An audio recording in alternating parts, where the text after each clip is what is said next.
Was gold due a 20% correction? Maybe. Was silver due a 50% correction? I don't think so. Buyers of IPOs are using the sale of gold to fund the purchases. Gold is the safe haven in either inflation or deflation. You cannot suppress something indefinitely. It's going to go until there's a failure to deliver somewhere. When credit breaks. Credit does not flow unless there's trust or confidence of being paid back. If there's a failure to deliver in silver, it'll immediately spill over into gold, and that will blow the entire derivatives complex. Well, you want to be heavier in silver than gold just because of the ratio. At 64, it's still way elevated. The price of silver will go up more rapidly on a percentage basis than gold. I definitely think you should own some miners. You do want to get your certificate for whatever shares you have. You're watching emerging market economies use gold as an ATM because liquidity is definitely drying up. They need liquidity and they're using gold as the source. You're going to see fiat currencies devalue themselves like they did back in 1933. Why do you think gold is trading down in anticipation of that? Well, it's not trading down in anticipation of that. It's trading down because you've got buyers of IPOs that are using gold, the sale of gold, to fund the purchases. I mean, that's not the original break back in the end of January, early part of February. I mean, gold and silver were definitely due a correction. Was gold due a 20% correction? Maybe. Was silver due a 50% correction? I don't think so. I think that's overdone, and that's been overdone through the use of paper contracts, naked shorts, in other words. So where does that leave gold currently at the lowest point of this year, like I mentioned earlier? Is it an attractive entry to you right now? Oh, absolutely. I'd be backing the truck up for both gold and silver. So, Bill, I'd be very curious to hear, how are you thinking about, how we spoke about the equity valuation, that they tend to decline, the PE multiples over an inflationary period. How are you thinking about gold as a relative value compared to purchasing power versus debasement? How much of the value gain that you expect for gold will be just keeping it with inflation, which will be very impressive by itself, versus gaining in relative value over the next, say, 5 to 10 years? Yeah, inflation and deflation are both good environments for gold. It'll definitely keep up over time. It'll keep up with inflation, but it increases in purchasing power during deflation. I mean, you saw that back in the early 1930s, where the price of gold was $20.67. It was confiscated, and then they revalued it to $35. Markets sold the hedge while celebrating the risk trade, and that contradiction rarely ends well for ordinary investors. As Bill Holter points out here, sharp drawdowns in metals during liquidity grabs do not automatically invalidate the long-term signal. The deeper question is why capital rotates into IPO speculation while purchasing power remains under pressure. If both inflation and deflation reward monetary assets differently, savers relying on static allocations may be misreading the cycle entirely. Next, Bill Holter reveals what institutional flows into risk assets quietly suggest about confidence in fiat liquidity. When they revalued it to $35, for a mining company, their input costs were declining. The cost of oil, the cost of labor, the cost of equipment, all of that was dropping. And these mining companies were given a gift of their final product going up 75%. So, gold is the safe haven in either inflation or deflation. How long can one keep playing that game? Because one would presume you can't suppress something indefinitely. Well, you cannot suppress something indefinitely. And it's going to go until there's a failure to deliver somewhere. Or when credit breaks. If credit becomes, very difficult to get a hold of, the derivatives will melt down. And when the derivatives melt down, then you're going to see Mother Nature basically valuing cross assets against each other. You mentioned a failure to deliver anywhere. if we, for example, were to see a failure to deliver in energy markets as an example, would that also carry over to a loss of trust in other commodity markets? Yeah, of course. Um, I mean, it could be anything. I've maintained probably for the last 10 years now that my belief is the failure to deliver will be in silver. And the reason being, uh, we're now 6 years into a structural deficit. The the estimate is that by 2030, the demand is going to be 1.5 billion ounces per year versus about an 850 million ounce global production. If there's a failure to deliver in anything, it'll spill over into other things. If there's a failure to deliver in silver, it'll immediately spill over into gold. And that's the problem because gold is the anti-dollar. It's the anti-fiat, whatever you want to call it. Um, Gold is super important, and now it's a tier one asset. Uh, Banks are able to hold gold on their books with no haircut. Nobody's talking about the fact that shortages matter less than trust breaking in the paper layer first. According to Bill Holter, a delivery failure would not stay isolated because credit markets price confidence before fundamentals. The overlooked number is the claimed gap between future silver demand and mined supply, which raises questions about settlement assumptions. For wealth preservation investors, the hidden risk may not be volatility, but discovering ownership structures fail under stress. Next, Bill Holter exposes the positioning logic institutions use before confidence breaks publicly. You get a failure to deliver in silver, and I do believe that's going to happen. I think we were close late last year, early this year, but you get a failure to deliver in silver, it's going to spill over to gold, and that will blow the entire derivatives complex. Could you walk us through how that would occur? Because, of course, if there was a failure to deliver in silver, one would lose trust in the futures contracts of That's gold the as word. well. That's the word, trust. Credit does not flow unless there's trust or confidence of being paid back. And I mean, if silver fails to deliver, don't you believe that immediately people who own gold contracts would immediately step up and say, "I want my gold. I don't want to be paid in cash. I want my metal." That is an incredibly interesting point that you're making, Bill. How are you thinking about allocation in one's portfolio towards gold and silver right now at the current, relatively lows that we're seeing this year thus far?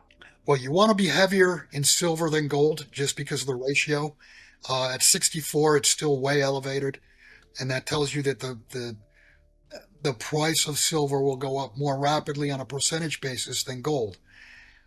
When people ask me how much money should I put into gold and silver, my standard answer now for probably the last, I don't know, 3, 4, 5 years has been whatever you don't want to lose. There's no counterparty risk. And in everything that you own, whether it be a bank account, a brokerage account, an insurance contract, whatever you own, there's counterparty risk. You can own real estate, but that can be taxed away from you. And Bill, how are you thinking about the precious metals miners right now? Should one have an allocation in their portfolio as well? Markets assume liquidity equals ownership, but those become very different things when trust disappears. What Bill Holter is highlighting is not a metal shortage thesis, but a confidence thesis built around settlement behavior. The overlooked signal is that investors often price contracts and physical assets as interchangeable until stress test that assumption. Portfolio risk changes fast when counterparties become the asset instead of the metal itself. Next, Bill Holter unravels why institutional hedging models depend on investors never demanding delivery. Yeah, I definitely think you should own some miners. You do want to get your certificate for whatever shares you have. You can't get a certificate for ETFs. You cannot get a certificate for mutual funds, but you can get certificates for individual miners. And the reason you want the certificate, because if your broker goes under, your shares are on their books, on their balance sheet for your benefit. The legal owner is the brokerage. And if the broker goes under, they're going to use your assets to clean up, their debts. So if you're going to buy miners, and I think it's prudent to have 15, 20, maybe a little bit more percent in miners, and understand that what we saw back in the 1930s is kind of what we're seeing now, where the price of gold, the end product is going up much faster than the input cost. So the miners are more profitable now than they've ever been throughout all of history. And because of the operating / financial leverage, the price in miners are going to be roughly 3 times more volatile than the price of gold or the price of silver. So if we're in an upward market, they are going to outperform the metal themselves. And I mean, look where we were back in January with stocks. And most miners are down, anywhere from the majors are down 30-40%, and you've got juniors or even exploration companies that are down well over 50%. Yeah, the leverage point that you made earlier is very interesting because, of course, if you are in a high interest rate environment, the gold price needs to increase more for you to truly provide leverage compared to your input cost. True. That's true. If this cycle keeps widening for another year, many investors will discover they owned exposure, not control. Bill Holter's argument suggests that minor volatility is the price paid for operating leverage, not free upside. The contradiction is that investors chase mining equities for performance while ignoring custody and ownership structure risk. In stress markets, legal claims and productive assets may separate faster than most portfolios are built to handle. Next, Bill Holter reveals why the strongest gold narratives often hide the weakest ownership assumptions. And, that goes back to the thought process where, gold won't do well in high interest rates. Well, gold did well in the 1970s as interest rates did nothing but basically go higher. And the reason being, inflation was going higher faster than the interest rates were. So, Bill, I'm very curious to hear also, how are you thinking about picking the highest quality miners? What type of criteria are you employing to try and pick the correct ones? Yeah, I did. I would first look at diversifying geographically. You don't want to have all your assets in one geographic location because you can have a country that decides to nationalize. So you don't want to have all your miners in one country or one continent or whatever. You also want to diversify between majors, intermediates, juniors, and then the explorers. And you want to be prudent. If you want to speculate, then obviously you go toward the smaller entities.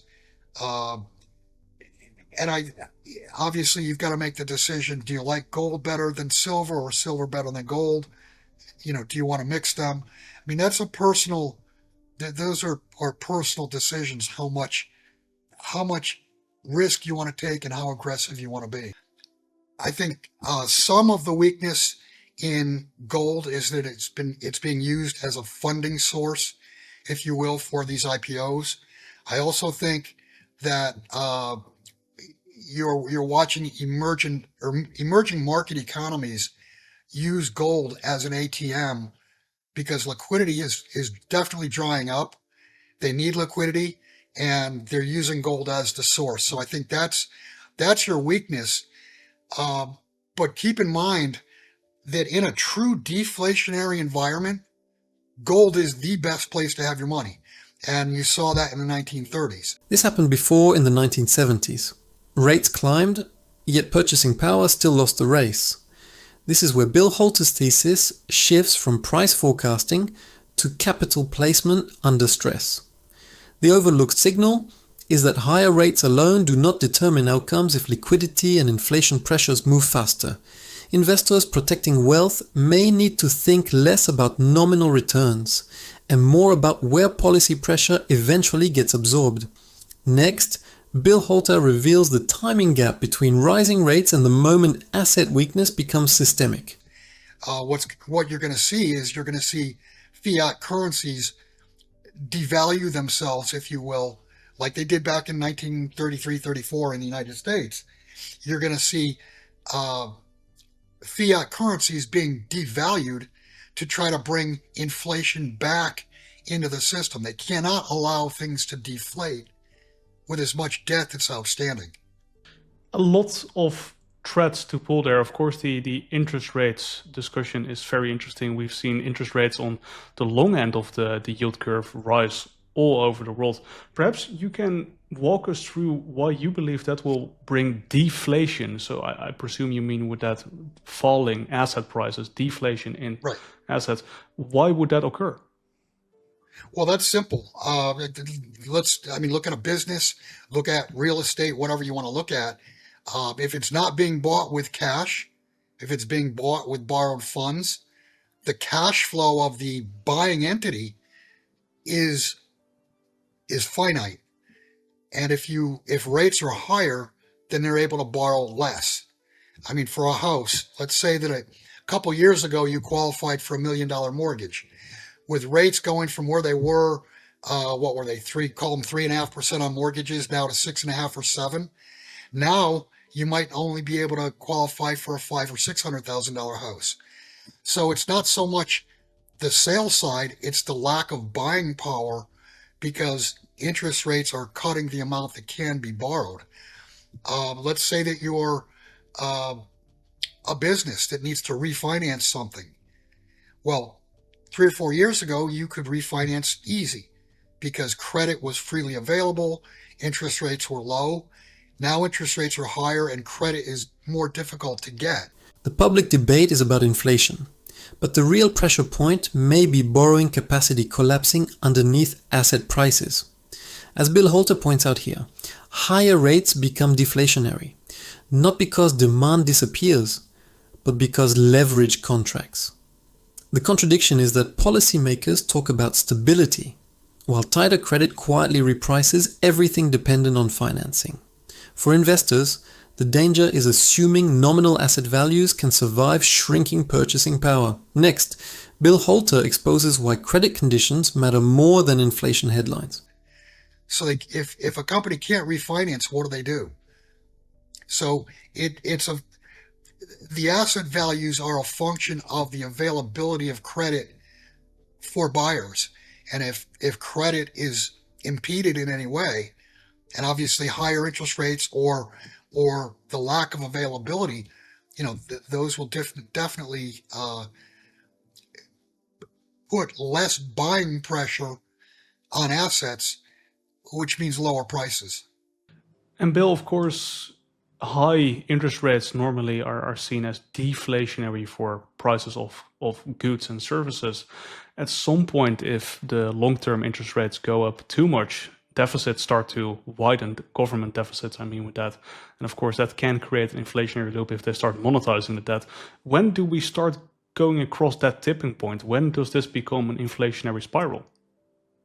Yeah, understand that we are going to see hyperinflation and hyper deflation or stagflation, whatever you want to call it, at the same time. Meaning your cost of living, the cost of the things we need will be rising rapidly. At the same time, the value or the prices of the things we already have, the assets that we have, are going to be dropping at the same time. So it's a double-edged sword and it cuts on both sides. What does one do to prepare for such an environment? I mean, obviously, looking at gold does well in inflationary times, in deflationary times, and it does the poorest during stable times. And we're certainly not headed for stable times. You mentioned deficits.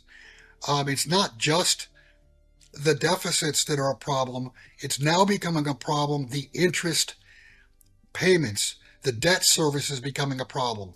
Markets celebrate growth while ignoring that debt service can quietly consume the growth itself. According to Bill Holter, the bigger issue is not deficits but the compounding cost of maintaining them. The hidden contradiction is that policymakers can fight inflation and still accelerate financial stress through refinancing pressure. Savers focused only on asset appreciation may miss that rising living costs and falling asset values can coexist. Next, Bill Holter unravels why debt sustainability narratives depend on permanently falling rates. I mean, in the US, for, I don't know, I think it was maybe 25, 30 years, the US paid somewhere between $350 and $500 billion per year in interest. They kept piling on more and more debt, but the debt service did not go higher because interest rates went down from 1982 until 2022, 2023. So really they had a 40-year downward move in interest rates, and that allowed the debt service to stay within that box of 350 to 500. Now we're looking at 1.5 trillion in debt service. And that's it's 25% or better than the cash flow from tax revenues. You can't run a life, you can't run a business, you can't run anything in that manner. I mean, you can't spend 25% of your income or more on interest alone. And that 1.5 trillion is only going to go higher from here, because we're at the point now where, like you said, the deficits are getting bigger. How do those deficits get funded? It's got to be borrowed. So the debt pile is now shifting into another gear where they've got to pile on more and more debt. And it goes back to Richard Russell's long-time saying of inflate or die. The system looks sustainable only because falling rates mask the true cost of carrying debt. What Bill Holter is highlighting is that debt expansion appears manageable until refinancing resets the math. The overlooked number is not total debt, but the share of cash flow consumed by servicing it. For long-term investors, wealth protection becomes less about chasing returns and more about surviving policy responses.